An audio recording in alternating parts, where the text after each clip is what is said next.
Good evening, everybody, and welcome to another fun-filled episode of the Forsaken Council.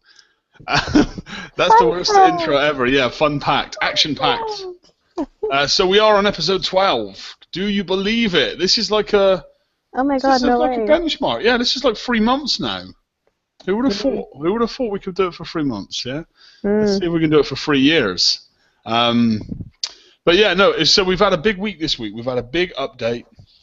We've had, well, I wouldn't say it's big. I mean, we've had bigger. You know?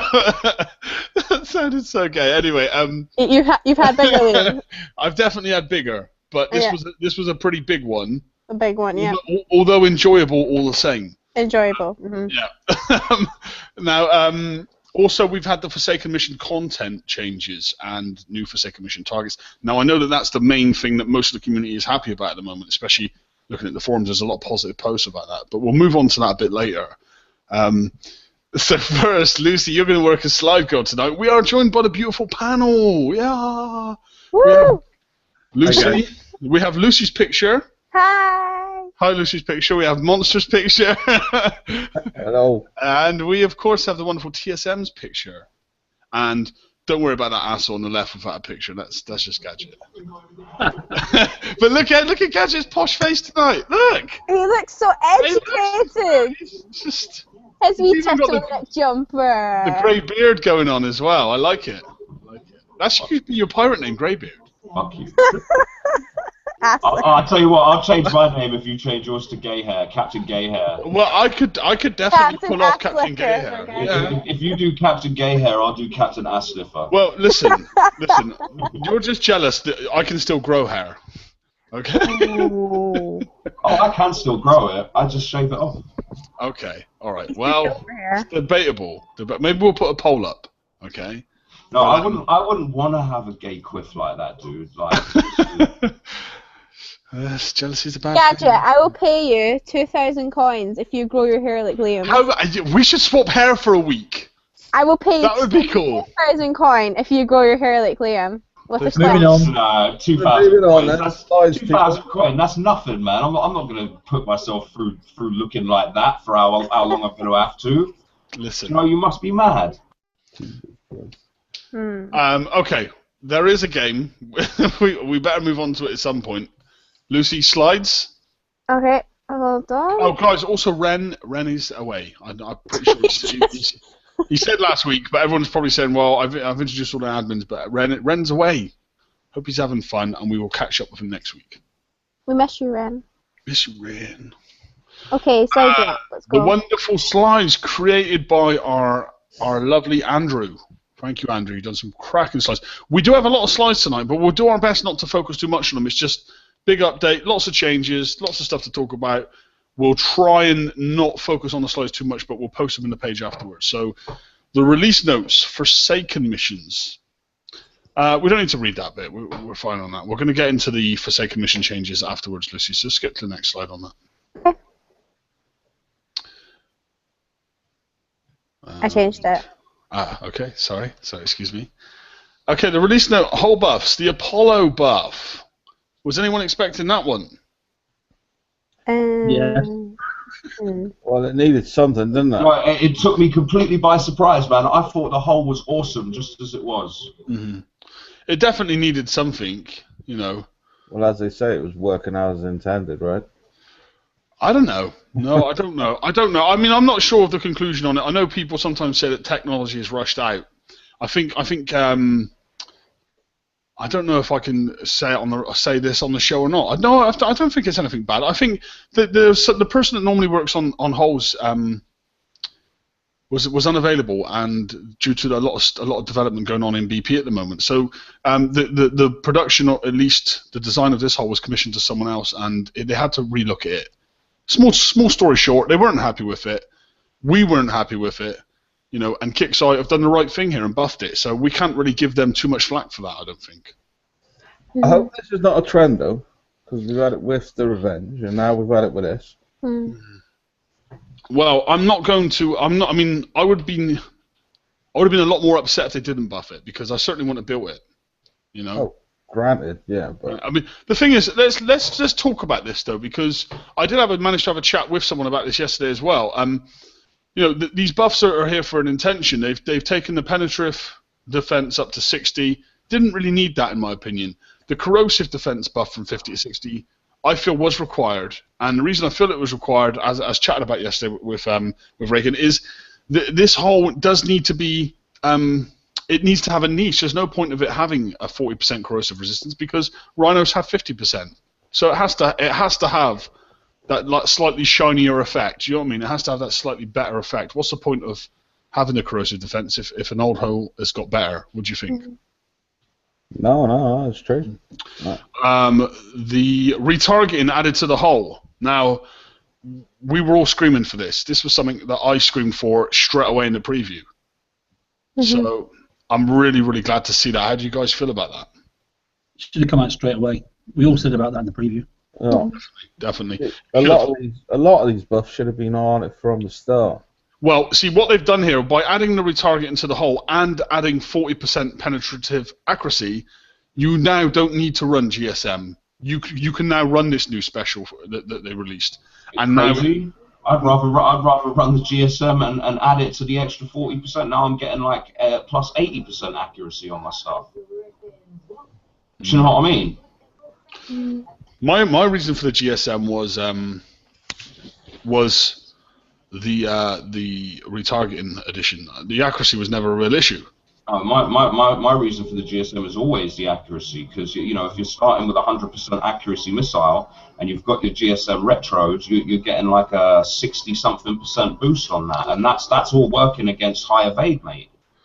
I agree, but for what these holes are designed for, which is primarily these raid targets, I don't see evade being a huge factor, especially when there's crews that buff evade, you know, like bullseye, etc. You know. Yeah, but I don't know, man. I don't really build my fleets with crews in mind, though, because I mean, what if you haven't got that crew? Do you know what I mean? Well, yeah, no, I agree. You're right. I do agree with you. But bear in mind, Kickstarter designed game content with crews in mind, so we need to think that way sometimes too, a little bit, I think.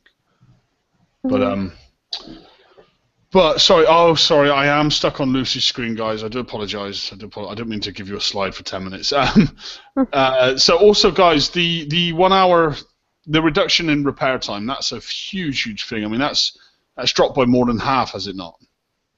It's almost 2 hours. It's just 10 minutes off of 2 hours, and that's yeah, the repair time's great.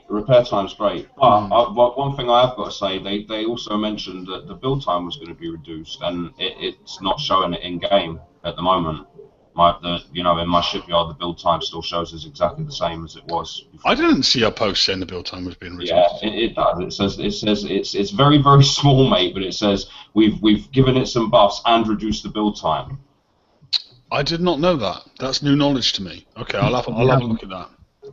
It hasn't been done. Okay. I mean, one thing I will say about this hull is when designing this hull, don't think of it like a Rhino. Like we need, as players now, we kind of need to change the way we think about fleet design, especially in the last few months. Like Centurion, Citadels, kind of this generation that we've gone now is completely different to the way we used to design fleets. Back in the days, we'd pick a hull and we'd pick the best armor for whatever the game was playing at the, you know, whatever meta game we were in, whatever was the most used weapon. We'd pick the armor, max out the armor, max out this, max out that. You don't need to do that anymore because these fleets are very niche now. Like Centurions are perfectly designed for dubs. You know, Citadels were perfectly designed for the last raid format and will be this upcoming Forsaken missions. Sorry, just want to stop you. Someone in the chat said they spoke to Doom and the build time reduction was apparently a typo. Yeah, got that. I disagreed. I really think that they should have done a build time reduction because I think that the build time on that ship is stupid, to say the truth. I agree. Okay, but this was my point with the build on this hull. A lot of people are slamming on D5s. And they're going nuts at the 20-day build time. Now, honestly, this hull was never ever meant to carry D5s. Yeah, but even if you slap on D2s, mate, you're still looking, what, 14, 15-day build? Which I think is fine. I think that's more than acceptable. Yeah, but again, what's this? This hull was never meant to carry this. The hull's meant to carry whatever I damn well want to put on it. I'm the one who won it. I'm the one who's building it. I'm the one who's paying in time or money to put stuff on it. So who the hell are they to tell me what I can and can't put on a hull? I don't think they're telling you that. But this hull's niche. This hull was purely designed for this raid, and for this raid, you don't need heavy armor. You don't need like 4 D5 plates. You're better off just shoving on D2s and getting that same similar or at least close to stack of resistances or evade or whichever direction you want to go. You don't need the whopping big repair bill for it. Yeah, but the other thing you've got to remember, mate, is your D2s don't come with any deflection, and they also come with a lower resistance, right? The reason people want to use D5s is because they have a higher resistance and they have deflection that goes onto your hull's deflection. Do you know what I mean? I fully agree. I fully understand that point, but I don't feel that with this hull in this raid, it's a significant enough of a difference to matter, especially when faced with maybe a difference of 6 days in build time per hull. I don't know. I'm not disagreeing with you, but I mean I've looked at this hull and I definitely feel that it's going to be all D2s in my design, but I'm not always right. So you could be quite well given better advice than I am. Time will tell. No one knows until we build them, mate. Really. Mm. That's true. That's true. And I'm not speeding mine up too quickly. That's for sure. Okay, we've spent a good bit of our time on that buff. Let's move forward. So the Foundry, we've seen some pretty decent buffs in the Foundry, guys. Do you want to run through them? What do you feel about them? Well, for me, for the up and the common player, the new players to the game, I think it's a really good thing. Like they've given them some pretty good buffs. Definitely. Some pretty good ships there, mate. Definitely, Lucy. Jump across the slide. Yeah, I mean, the fact that they've added mortar retargeting, remote targeting mortars added, is kind of, I feel like that is a kick in the teeth to Centurions. I don't know how you guys feel about that. Citadels, excuse me. Well, yes and a no, mate. I mean, it may seem like a kick in the teeth to them, but these hulls won't do what our Citadels will. And the only one that will come close to the Berserker, and the fixed time on that is just still scary. Yeah. I mean, it's the biggest thing on the Berserker that I find phenomenal is the reduction in the build time. It's huge, isn't it? Yeah, but if they don't reduce the repair time, then what good is it? Well, they have dropped the repair time, have they not? The repair modifier used to be 150%, and now it's been set to 100. Is that a change or not? Well, yeah, it's a change, but I mean, the repair time on them hulls was always massive, mate. You've got to remember that. I mean, how many Reaver hulls do you still use? I don't use any, but only because they're obsolete. Like they're not. The thing is now in the game. But even if they were, like I scrapped my Hellhounds today, right? And I was agonising over it because they're probably the most expensive hull I've ever really had to build, like the most expensive fleet I've ever built. And they were like fully dead. They were like a nearly 50-hour repair. Oh, they're about to buff them as well next week. But you know what? That's what made me scrap them in the end. I thought even if they buff these, even if they brought them back into the game and made them relevant, I'm not going to use them because the repair time is so massive. I heard they were buffing the repair time too. I was just joking as well about the Hellhounds being buffed.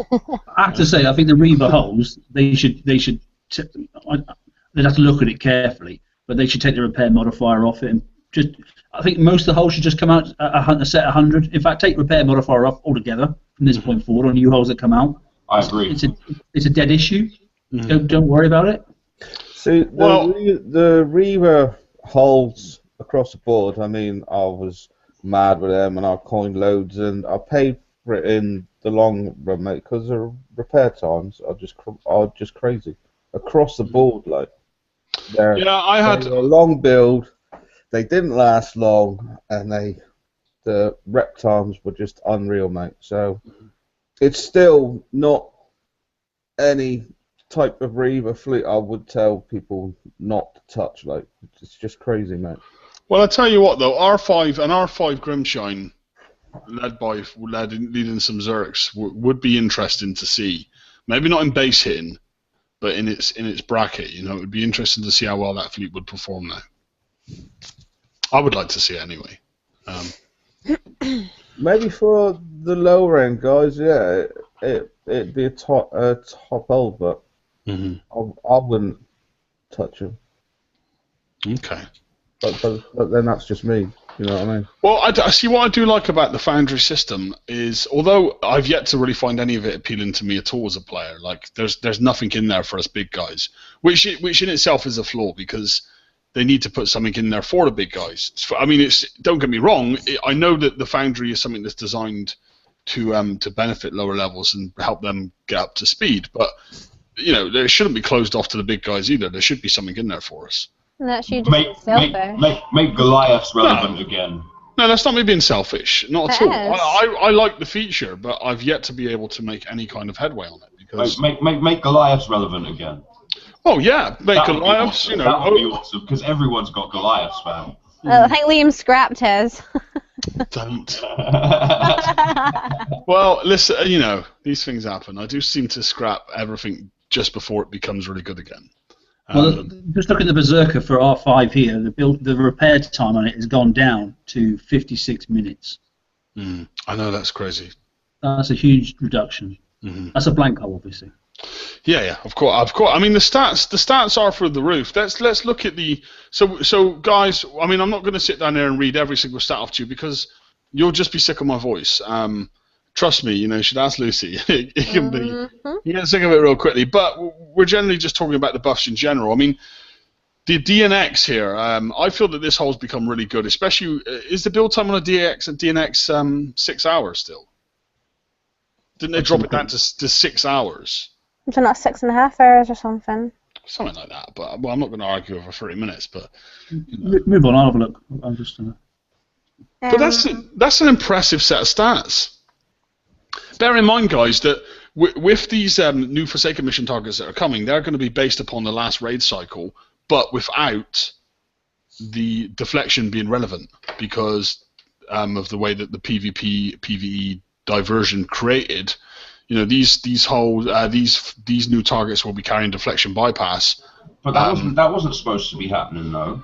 That wasn't supposed to. They were only supposed to be carrying specific deflection bypass, like specific. Yeah. So your assault deflection and your siege deflection should still be completely relevant.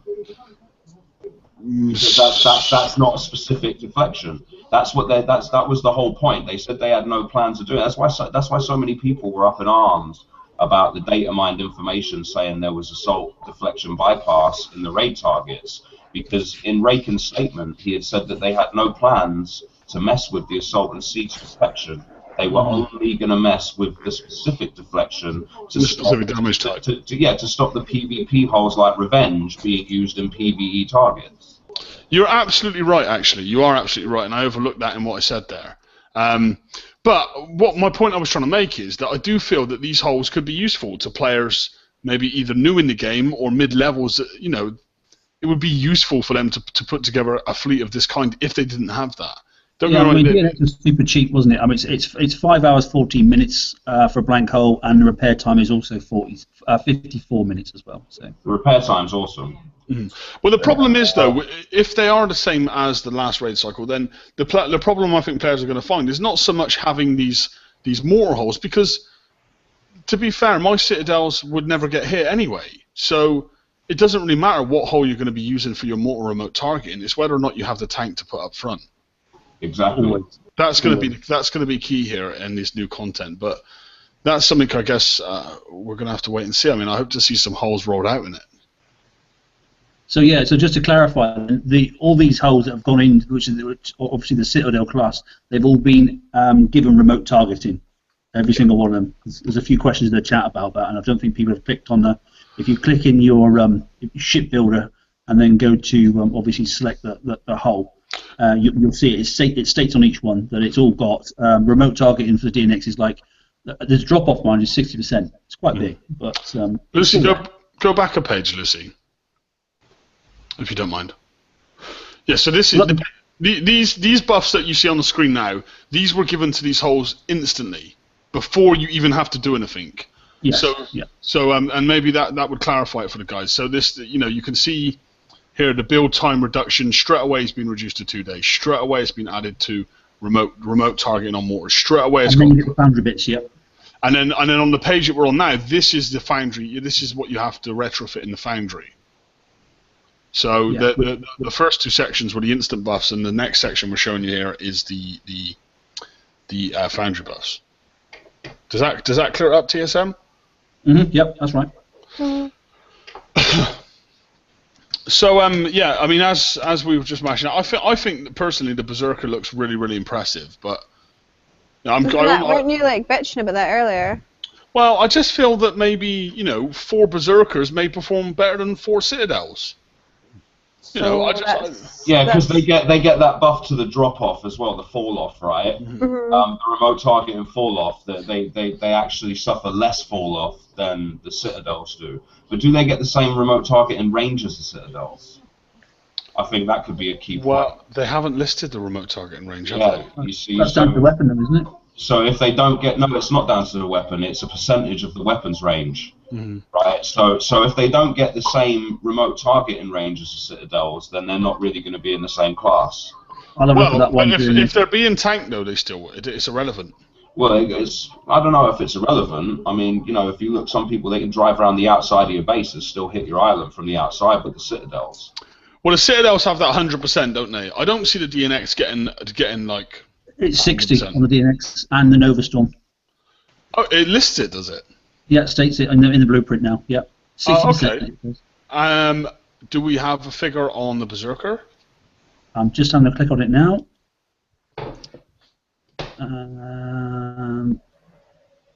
They won't give it the same, mate. 70%.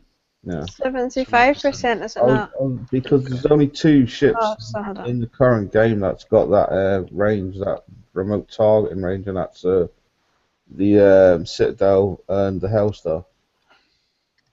They've got the furthest remote targeting range in the game. I want to go back on a point you said, Liam, that you were like not unhappy, but you felt like Berserkers were going to be kind of like Citadels. Is that not quite a good thing? Like for me, that's a good thing because I haven't built Citadels, and I've got a fleet of Berserkers. No, it's a great thing. It's a great thing. And it's not it brings people that are like obsolete in the game now. It brings them kind of back up a bit. Which is the absolute goal of the Foundry. Exactly. Yeah, exactly. No, I'm not angry about it. I'm not bitching. I coined a fleet of Citadels, and I pushed to get them to legendary rank, and I had a great.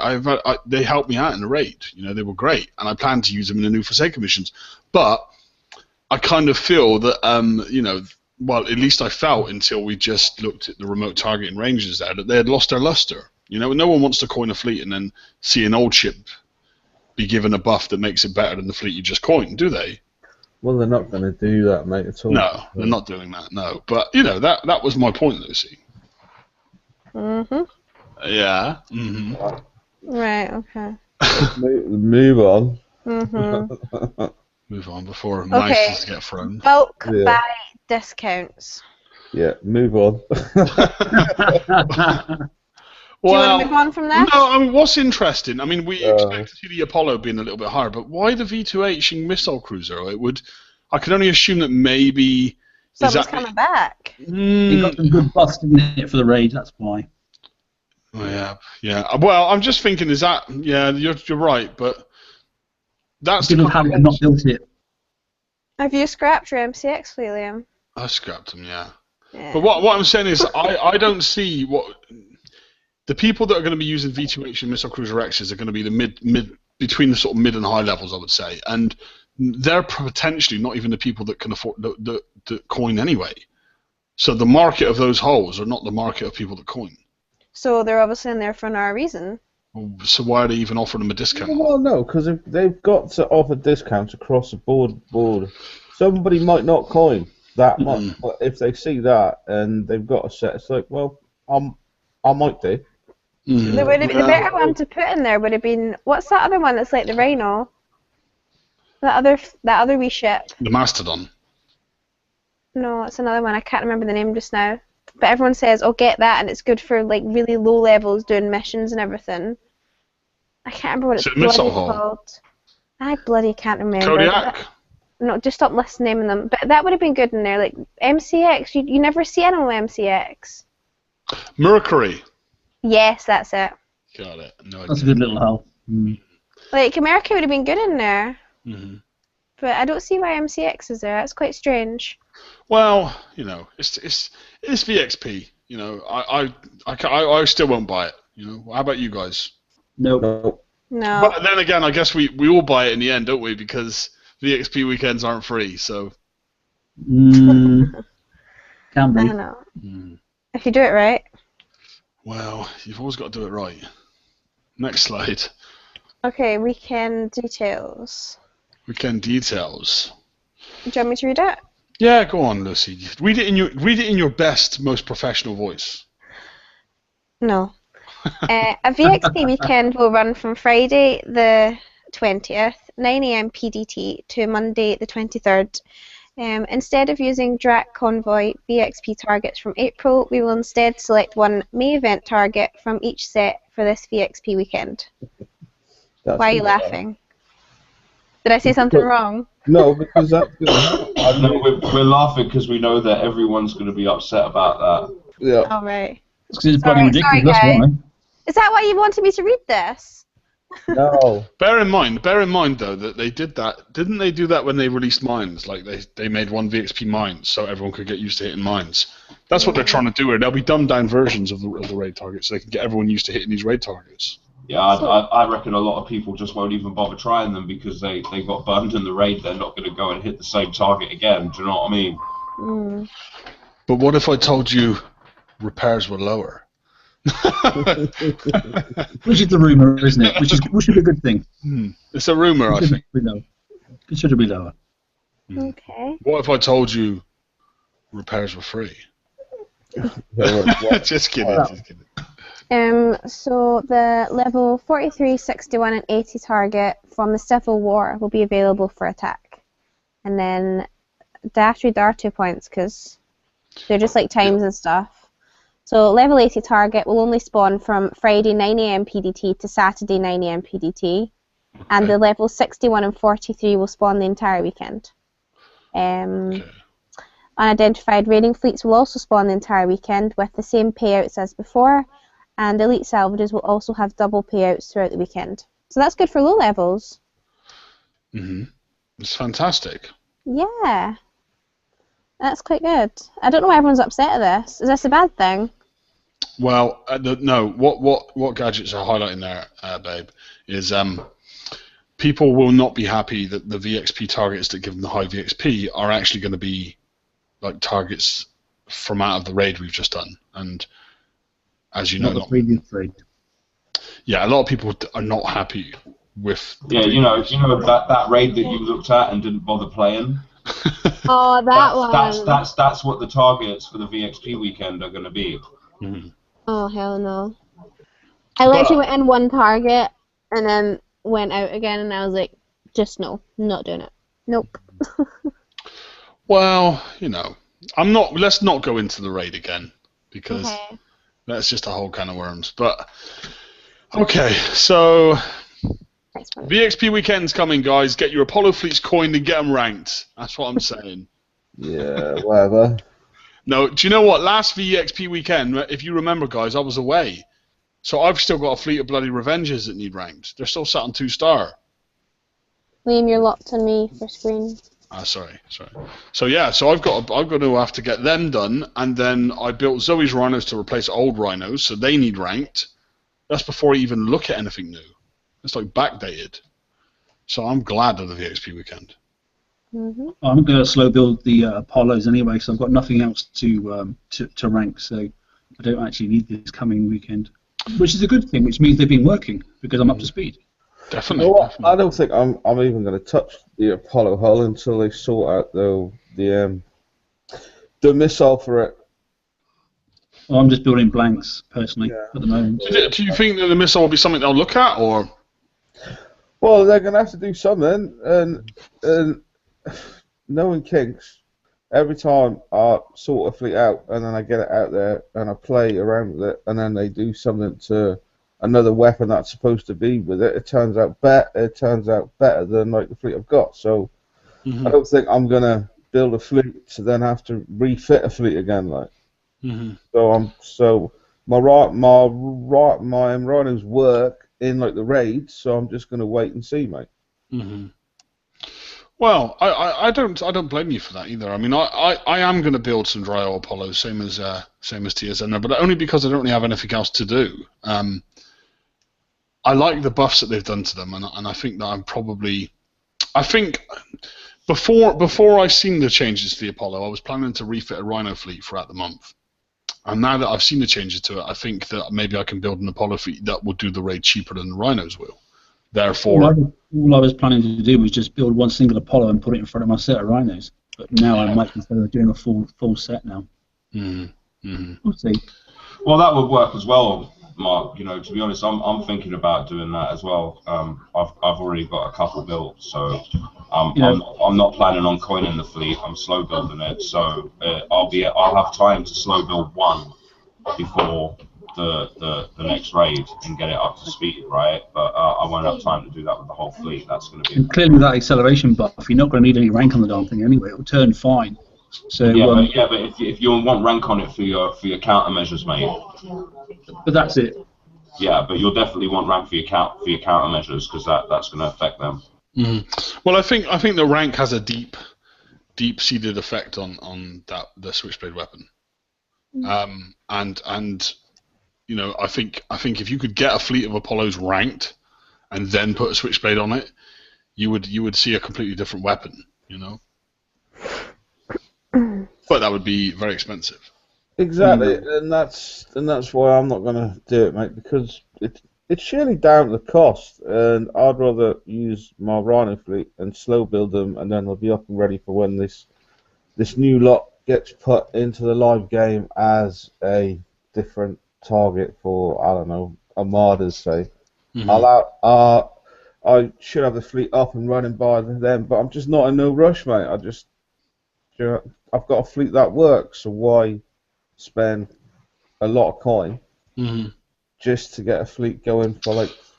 And I'm never going to use a missile or any weapon for that matter that has that mechanic. I'm telling Kixeye right now, I am never going to put any of that on my fleet. Because you're always putting me in a position where one or the other is going to drop, right? I'm either going to lose my countermeasure or I'm going to lose my offensive capability. Because as soon as they come into range of one weapon, the other weapon's going to shut off. So what's the point in me using that on my fleet? I would rather use a separate countermeasure and a separate weapon so that my fire rate on both remains the same no matter what range the enemy's at. I agree. I think that there are some questions needing to be asked on this weapon and maybe the direction of this whole secondary primary thing. There's been a lot of negative feedback, I think, about that weapon and about that hull, which is why Kixeye, I think, took very quick action, in fact, to look at this Apollo, much faster than the Avenge. And perhaps the Switchblade is something they will look at. We can only wait and see on that. But yeah, no, I agree. I agree with the points you've made there about it. Let's just move on though, because we still have a fair few slides to get through, and we can hit up on some other topics towards the end if you guys still want to discuss the Apollo, etc. So, bug fixes in tuning. Is this the only bug fix? Fixed a bug where players who had their base attacked while they were spectating a battle could get kicked into an endless loading screen. That sounds fun. I've been on that a few times. It's horrific. That sounds fun. Never seen that. Even though I know my base is going to get absolutely smashed, but... Yeah. Does your base still get smashed every day?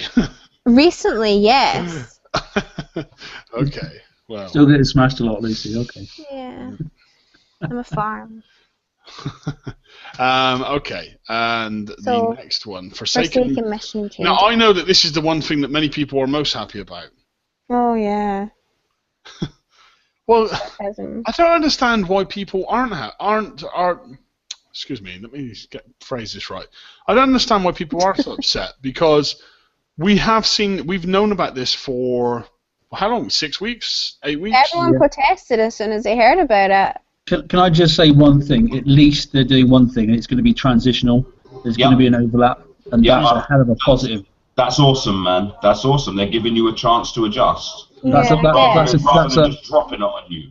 You know, you could. I mean, and just think about this now, okay? And this is the community as a whole. You can test your fleet against the new target, and then make some adjustments, and then go back to hitting the old targets, and then coming back in the next week, seeing if your adjustment worked. Maybe make another slight adjustment, and then continue hitting the old ones. And you can do that right to the 22nd of June. And that's a first. That's never happened in the game before. It's brilliant.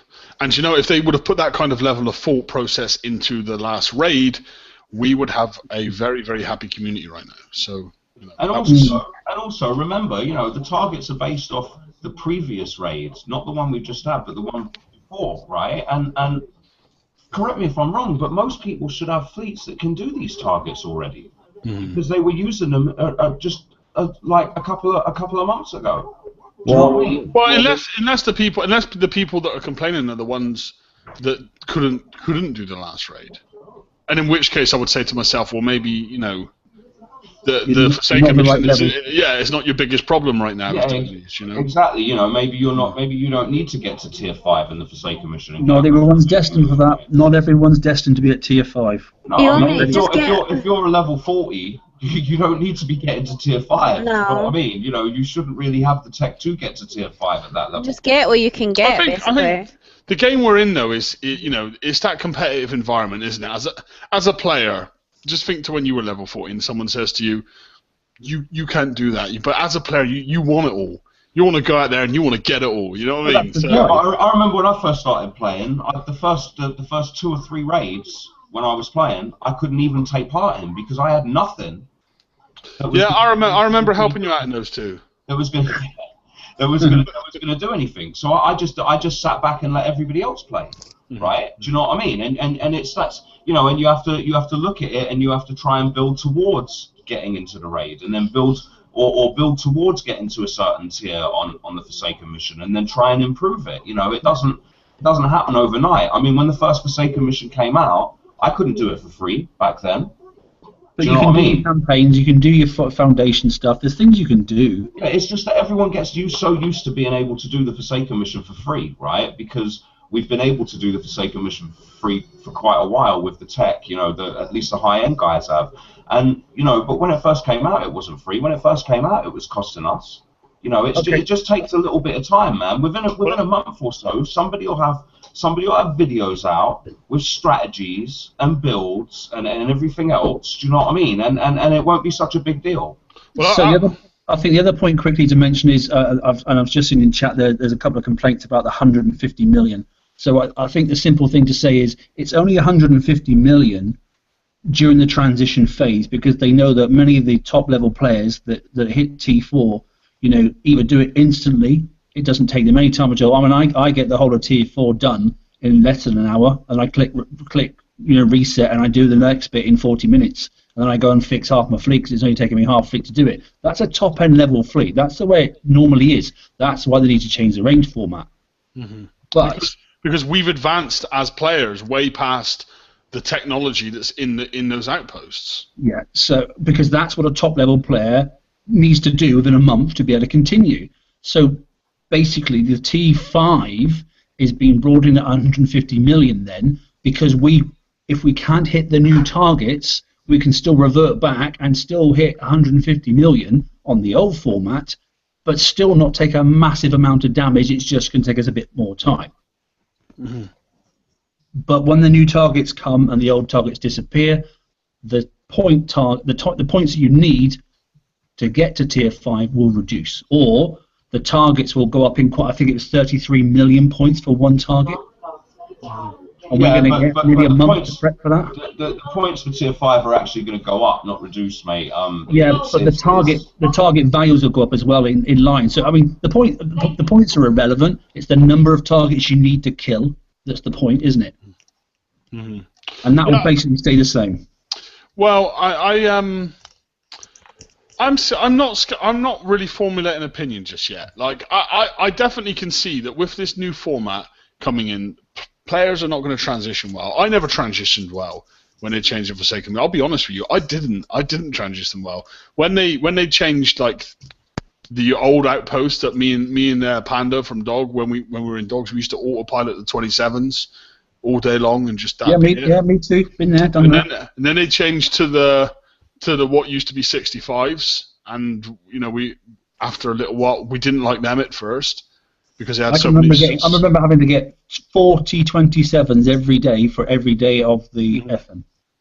And then those 65s with the crazy bloody torp towers and all the DNXs in them, just full of mortars. And back then we didn't have the technology for that. And by the end of that cycle, we were autopiloting them. I think one guy was going in with Harlock Atlas carriers and autopiloting a lot for nothing, And then they converted to what we've got now, and everyone was up in arms about that, But we move on, is all I'm saying. It's not the end of the world. Eventually, as players, we learn and move forward, and that's a whole part of development. Game evolution. Wasn't there a slide on the top, or definitely I saw a post on it, but basically said the top level target, and tier 5. Remember, you're not getting things that you need for your ships. The tier 5s are things like shards, that sort of stuff for your ghost crawlers and those sort of things. No. I'll tell you what, mate. What's happened, and it's a good thing, is that tier 4 you get a 48-hour ship build token. Yeah, that's brilliant. Tier 5 you get a 48-hour ship build token plus a bonus. Yeah. Token. So really, you could say that now going to tier 5, you're guaranteed 5 days of ship build tokens if you've got nothing wrong with that at all.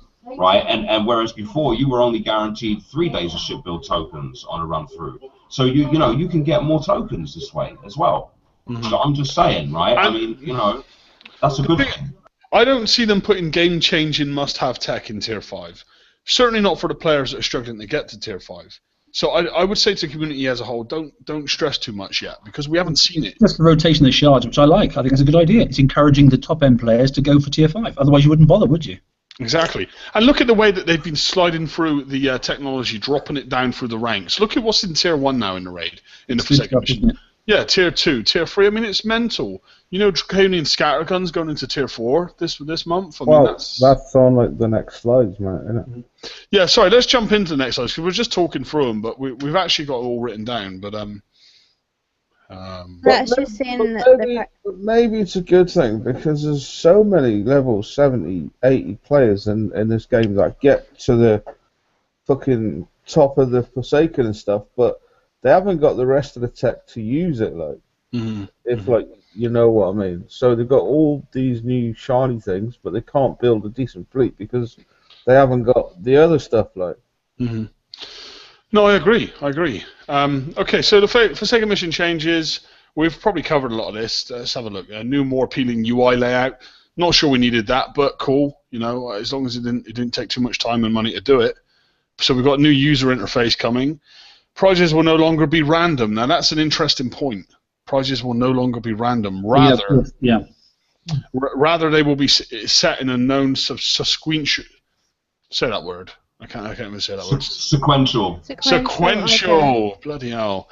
Order. Reaching a tier would unlock the prizes in that tier. So by saying that, I'm assuming that if you get Speed System 1, for example, in tier 1, you're going to get Speed System 2 and 3. Is that what they mean? Or are they meaning they're going to pick a... I think there's going to be an order in each tier what you have to get to unlock something else to get that. Yeah, that's how I read it. So you've got that one. So once you've got that, you're now going to get this next time you complete it.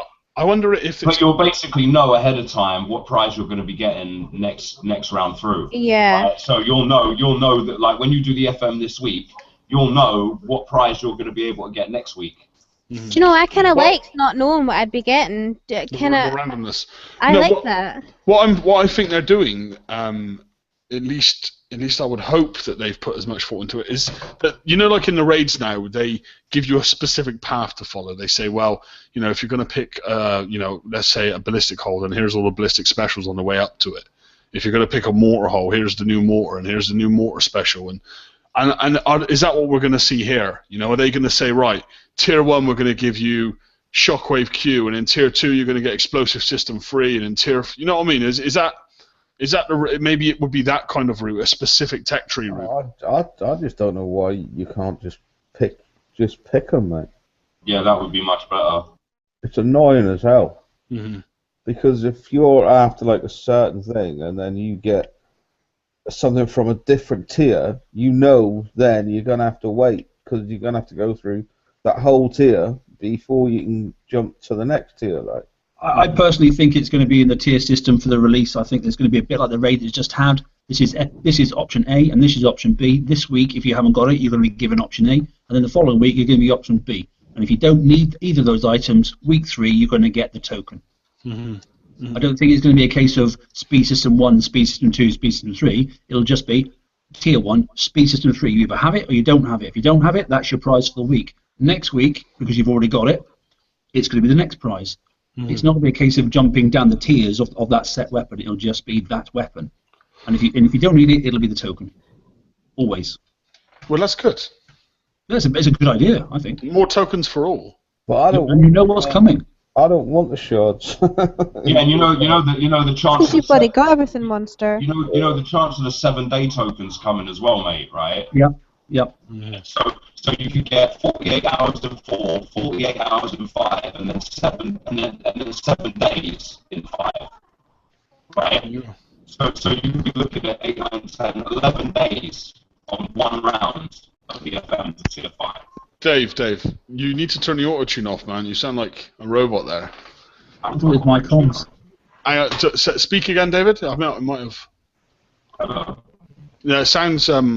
You're very robotic. roboty. But I caught what you were saying, mate. I caught what you were saying. Should we move on? Because we've still got loads of slides left, guys. We've still got 10 Sorry, yeah, slides. let's all the prizes, isn't it?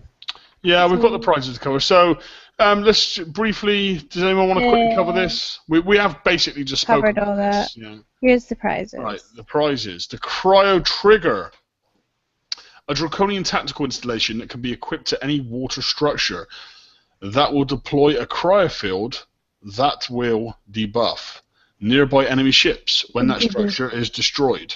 I really dislike the way that was typed. That was very, very awkward to read. Debuff. Structure that will deploy a cryo field that will. It's just put some grammar and some better words in there. I see enough. Wow, Liam, don't be so harsh. Sorry. Can you hear me better now? Yes. I see a nerf coming on this.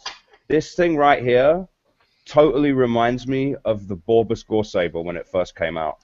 Right? Isn't it this? Is it this? Oh no. Is it this? Or is it the other one? Oh no, it's the other. It's my bad. It's the other one. I'm sorry.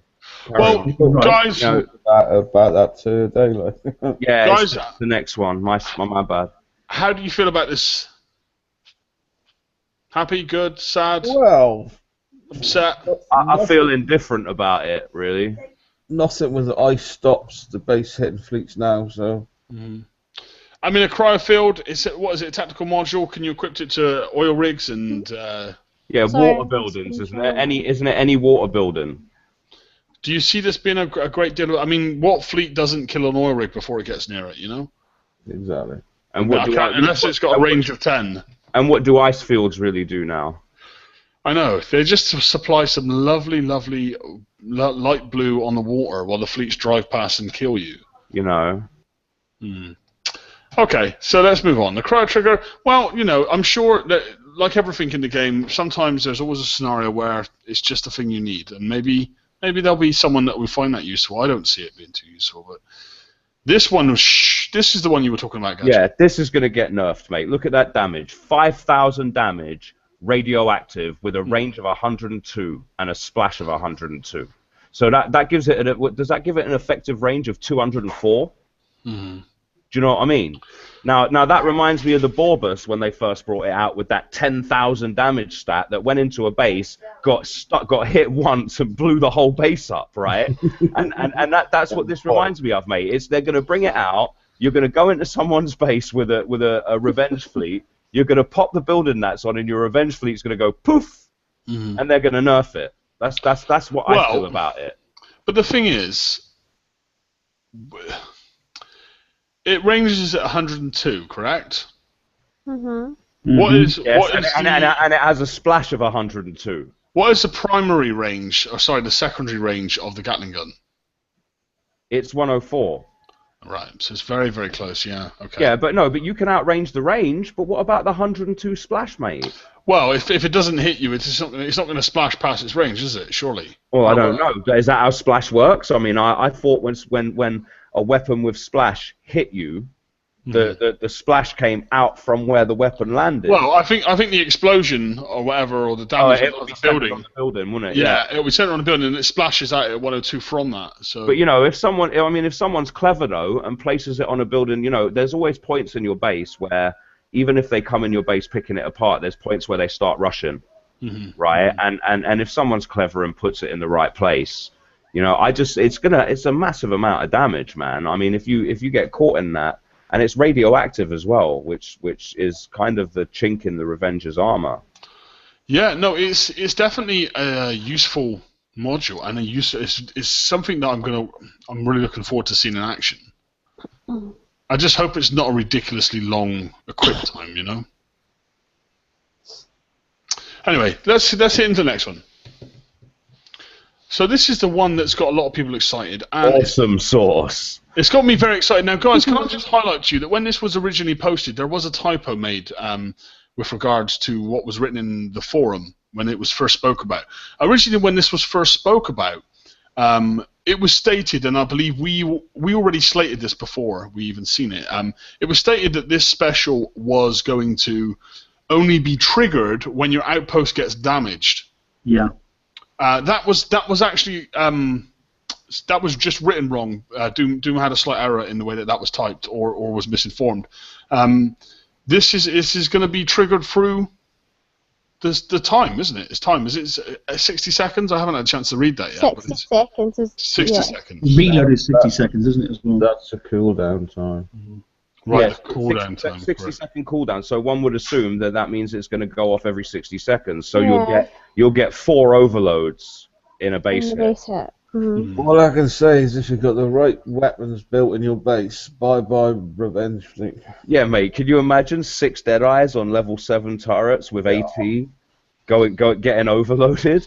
But they don't lose damage either. But the problem is you're all going to have to redesign your bases, right? Because the range on it is only 15. So that means the turrets are going to have to be right next to your OP.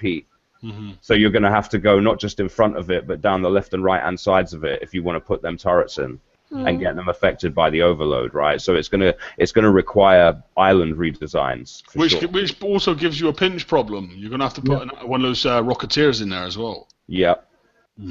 But one of the coolest things I've seen in this game release in a long time. I mean, basically, a dumbed down Grimshine Berserker effect on your outpost. I mean, what world are we in right now? I mean, that's just insane. Sorry, guys, I keep clicking off the bloody slideshow. I'm sorry. I think that's really, really going to be so fun to see. I agree that Deadeyes are going to be very beneficial. I'd love to see Apox, going off on this. It'd just be so many fireballs. I don't see any point to Apox now, mate, because I mean, even when you put them on level 7s with ATs, when you divide the damage by the salvo, it's not enough to overcome the deflection of the revenge. Well, bear in mind that also the revenge drives past them anyway. So. Yeah, well, I mean, even I've seen a revenge sit there and just get pounded by Apox for while he picks off turrets and fleets one at a time, and I mean, any other fleet it would have killed a Hellstar in that time. It was like he's throwing daisies at it, mate. Do you know what I mean? Giving it a tickle. Yeah, he did nothing. I have to say the wording on the specials there, it's not the best. It's not the best descriptions they probably could have come up with, to be honest. You really got to read it and then reread it and then maybe put it back into Queen's English. Yeah, I mean, basically, for anyone that is having issues misinterpreting this, it's a tactical module. It equips to your outpost and only your outpost. It can't be equipped anywhere else. And every 60 seconds, it gives you a weapon salvo overload. So plus 200% is basically, say for example, your weapon has got 2 salvos. It gives it 6 salvos, correct? Yeah, but what's this about? What's this? Why are there 2 different ranges shown on this print? Right, you've got effects turrets range 15, and then it says bonus effect with outpost range 12. And what's the bonus effect? right? I mean, is there a primary effect? You know, it's very weird. This when you look at the stats here, it reads as if there's one effect that has a range of 15, and another effect, which is the 200 salvo, that has a range of 12. I mean, it's kind of hard to understand, mate. I imagine that when we see this tomorrow, it won't look quite like that. I hope not. I think this is just a picture that they got out very quickly. But very good observation, and you might be right. I mean, if they do release it like that, they're going to need to. I'll be asking them straight away what's going on with it. But I like the idea, for sure. Well, unless it can be equipped to other buildings, but I was under the impression it was out OP only. So unless you've got the standard range and then the bonus effect for outpost, unless the bonus effect with outpost is a +12 range, maybe that would take it up to 27, which would be a little bit more respectable. It would give you a little bit more wiggle room, right? Hence my point. The description is not very good. And it doesn't say it can only go on an outpost. It says when equipped to an outpost. You know, so I mean, does that mean there are other benefits if it's equipped to a normal building? Does that mean you could equip it to your warehouses and you could stack the effect? Well, it says it right there, Gadget. It makes your turrets more friendly. It makes them friendly. They're just point, mate. Does that mean that I could put that on my warehouses that are next to my OP and stack the effect? I mean, that's why it seems fairly ambiguous. It's quite difficult to decipher what it actually is going to do. I mean, yeah, you've got the 200% overload, but like, can I put it on other buildings? If I do, what's the effect of it being on other buildings? Do you know what I mean? I'm almost sure I heard someone say OP only on this previously. Can you move on? Well, then why does it have a bonus effect We've without? been talking about this for ages. Okay, all right. Well, Gadget, I'll tell you what. I'll do my best to see. I imagine Kix will watch this and maybe get the answers for us. Maybe even in the chat there, but I'll certainly dig around and see what I can find. Okay, Blueprint Shards. Blueprint Shards will be available in Tier 5. The kind of Blueprint Shard available will rotate regularly. You can earn 5 Blueprint Shards of the available Blueprint when reaching Tier 5. The Blueprint Shards may only be redeemed once per month, and they will not be available if you reset. Okay. Interesting. So, Old Forsaken mission targets will have the same payouts as last month. New target payouts will be as follows. So, point requirements for the May Forsaken mission. Look at that jump from level 90 to 97. Oh, no, it's crazy. It's 33 million. Yeah, it's nearly 4 times as many points. I bet the damage jumps though. You know. I bet things like insane. Yeah. But look at the difference now between a 65 and obviously the top tier target at the moment is a big jump as well. You know, you're getting 1 million to nearly 5 million. So, sorry, 6.5 million, and it's multiplicative, isn't it? So it's about the same sort of thing. It's about 6 times again, isn't it? Yeah. I still don't like these bloody shards, mate. Like, do you know what I mean? It's like once you get one of each boat, why the hell do you then need to get more shards? Like, you don't. It's not for you, mate. Yeah, I know it's not for me, but what I'm saying is that you don't need 5 Hellstars or 5 Nemis or 5. Well, maybe you know, in a few years' time when we get docked level 20, you'll need a fleet of 5. What's it coming from the guy that's got like every mega hull? Do you know what I do find funny? Wait till they put it in the Foundry, and one of the things is it's no longer a flagship only ship. This is a bit like, you know, when they start naming cars and that sort of stuff, and they start putting numbers after the name. You know, we're at 150 million points. Why don't they just back it back down, recycle it, and just say, for Tier 5, you need, you know, 50,000 points. For Tier 4, you need 40,000 points. And for Tier 3, and so on and so on and so on. It's starting to climb into ridiculous figures, you know, and just say that Tier 5 targets aren't work. It's getting like lira. You remember the old Italian lira? You go over there and you'd have like 50 million lira, and you'd come back to England and it was like 20 quid. Yeah. Do you know what I mean? Yeah. It's climbing into silly talk, you know, and it's pointless, you know. Yeah, I know what you mean. I mean, we don't need to go into figures that high. I almost feel like we're going to be playing a raid every week. You know, and then even when we have a gap from the Forsaken missions, we're then going to be playing the actual raid. You know, it's just it makes us very busy pirates. A lot of chores. A lot of chores. Well, but still less chores than last year. You know, but I don't necessarily want them to request more of my free time during the week at the moment. You know, I already give the game what I can. I don't want to have to give it more.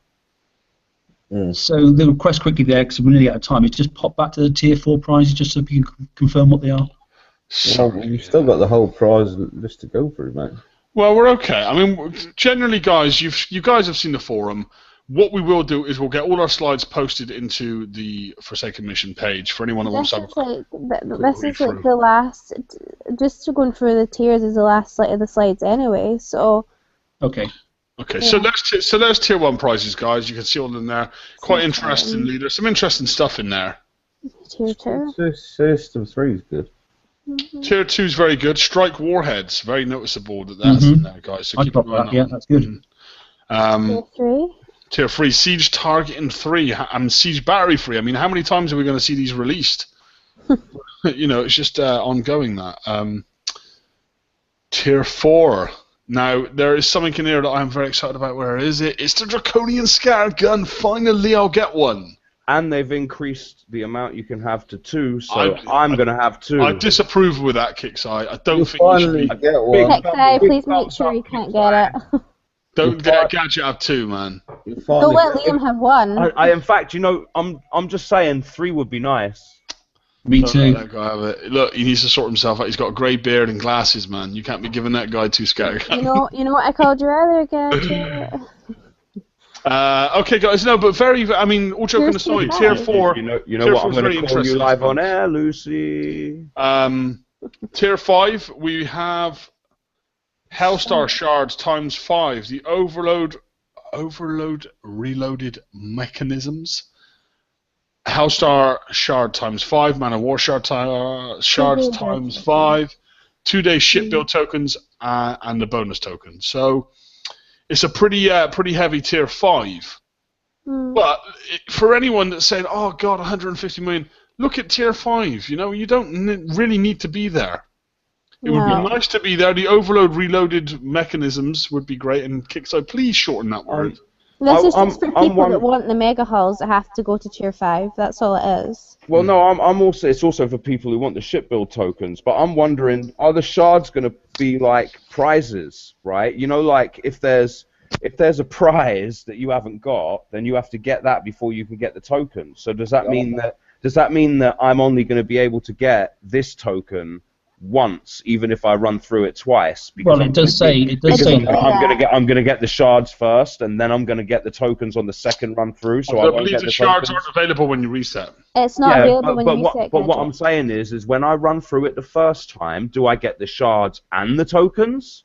Or do I just get the shards as a prize, and then I have to reset and run through it again to get the tokens now that the shards aren't available? Yeah, so you're correct the second time. Right, so basically you can only get that bonus token once, even if you run through the Forsaken mission twice. Yeah, that kind of sucks. I'm sorry. That's why I said I don't like the shards there, mate. Yeah, that kind of sucks if that's the case, because, like, you know, who wants to get 150 million points for 10 freaking shards? Well, do you know what I mean? I'm sorry, I'll get 150 million points for a bunch of ship build tokens, but for 10 shards, nah. It'd be good if they gave us the option of what to pick. Yes, and if I had wheels, I'd be a wagon. And we'll go back to we can't please all the people all the time.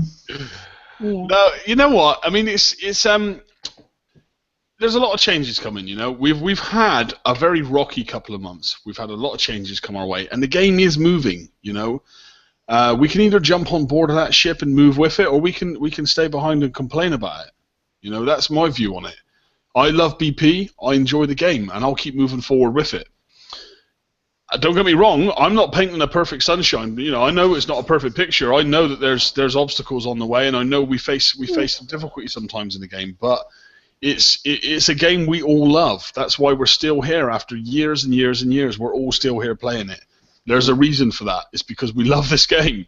So you know, we need to, instead of just, my ethos now in the game, my attitude now in the game is instead of just getting wound up about it, I actually prefer to just take something head on and challenge myself to see if I can figure out how to do something. And it doesn't, please don't jump on that and say it's all to do with coin, because it's not. This game can be played for a low cost or to no cost at times. You know, I have coined fleets this year. Don't get me wrong, but you know, there's a lot of stuff in this game you don't need to be a big coiner to do. And Kickstarter are making it easier with the Foundry. Look at this Foundry system. They are making this game possible to play for very little to no cost. They're putting options available for lower levels, and they're trying to increase the player base. So, you know, I feel that sometimes we can be very overcritical as players, and sometimes, no matter what Kickstarter seem to do in terms of content, we slaughter them. And I don't think that's always appropriate, especially not this week. I know we've just come off the back of a very difficult raid, but right now I feel they're doing a lot of good things. You know, most people are looking at this update today and they're seeing 150 mil and they're seeing red. You know, they're running at Kickstarter like a bull. But they're not looking at this and saying, wow, look at what they're doing in the Foundry. Oh, I don't need to get 150 mil. Oh, wow, look at what they're doing there. You know, people are so focused on the negative side of things that they're not even seeing the positives in anything. And that's a huge problem, I think, in the player base at the moment. Yeah, but the reason that is, and I've got to jump in though, right? The reason that is because the player base feels like every time Kickside does anything to gain credibility back, they then go and take 4 giant steps backwards, like they did with the raid. And then rather than say, oh my God, we really messed up and this raid was a disaster, and like, you know, we had a 10% drop in player participation, right? Then, you know, they go and smack everyone with 150 million point Forsaken mission, you know, and it's kind of hard to keep upbeat and positive as a player when you feel like they're just ramming it up you, mate. Do you know what I mean? Ramming it up you. Ramming it up you. Okay. Okay, so tonight we've had Bulls, Rams. Okay. No, I agree. Sometimes it's very difficult for us as players to look at some of the stuff they do and think and question it and think, well, why the fucking hell have they done that? But you know, I always sort of feel that there's method in the madness, and sometimes when the game seems most stressful to me, I take a step back and I take a breather and I try and collect my thoughts.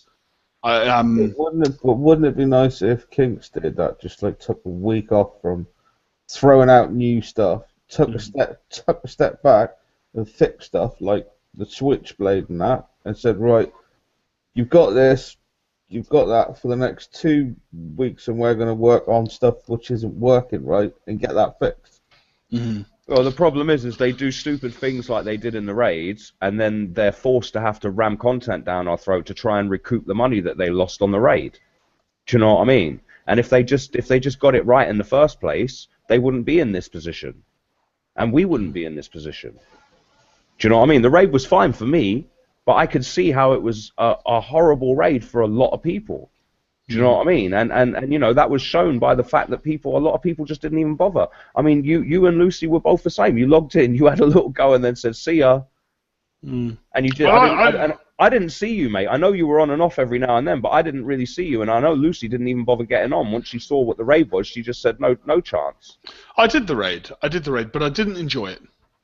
But do you know what? Do you know, I think a large reason of why I didn't enjoy it is because I only just finished that Rhino fleet, and I had to coin and instantly refit it the same day of the raid, and I was like, crying out, fucking hell, do you know what I mean? And that annoyed me, but because you didn't have enough time to sort your fleets out.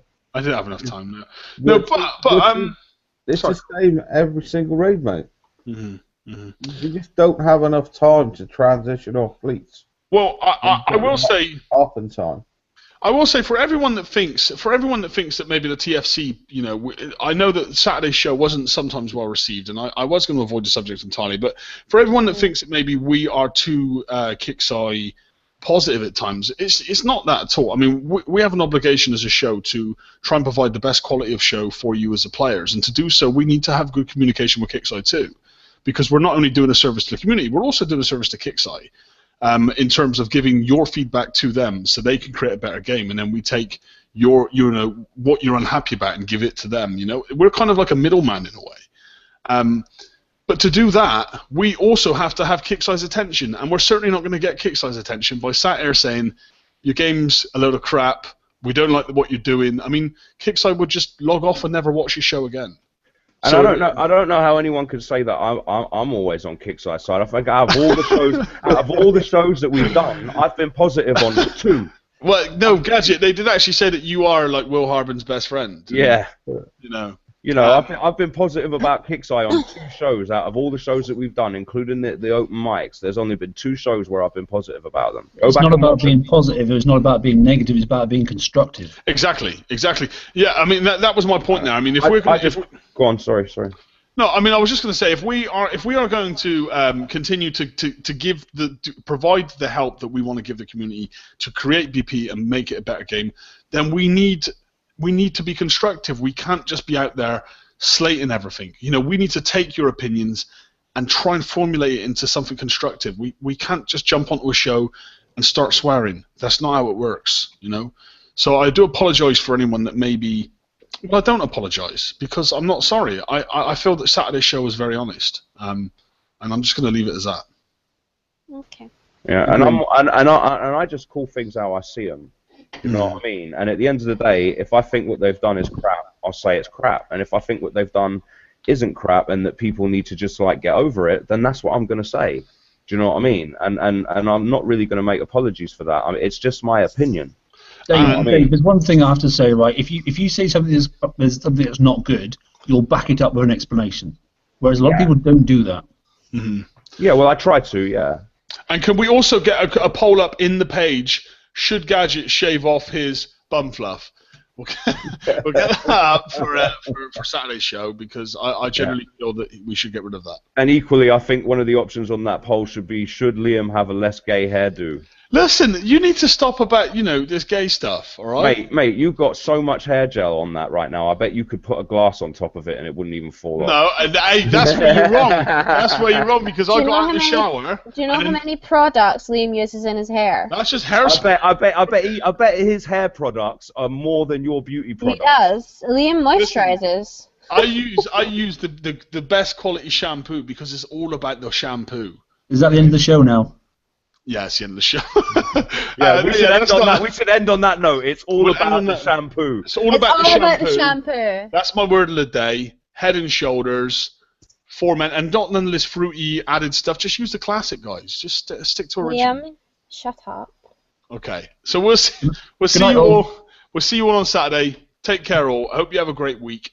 Enjoy the new Forsaken Mission content, and we will make a video tomorrow and put that out for you. Okay.